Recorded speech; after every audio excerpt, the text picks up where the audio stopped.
The Tale of 2 and 10.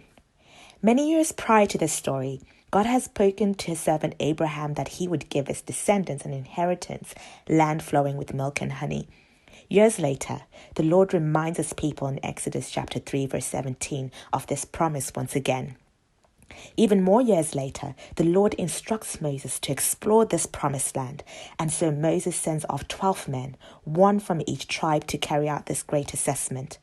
And so the men went, all the way from the desert of Zin to the borders of Hamath. 40 days later, the men returned with a report. 10 of these men with fruit as evidence of the land's great produce. But the men of the land were giants and strong. They were as grasshoppers before them. The city had massive walls around them. They certainly would be devoured. Caleb and Joshua, however, disagreed and insisted that they could conquer this land. It was good. God had promised.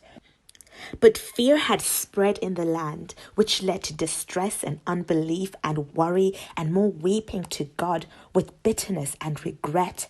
Why was God doing this? So what do we learn?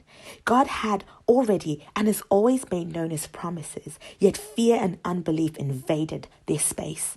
Interestingly, in Joshua chapter 2, Rahab tells them that when these giants had heard how God had taken them out of Egypt, they had had their hearts melted with fear and were already really scared of the children of Israel.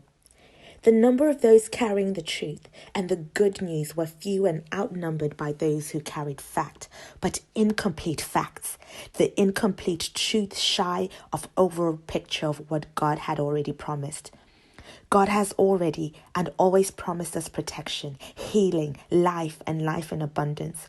We are walking in conquered territory. The enemy already knows that in us is great power through Christ.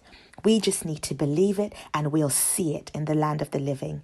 In the end, after such delay from fear, they make it anyway, and the Lord uses these carriers of faith and truth to take the people through to the promised land. Let us continue to declare the truth. The end.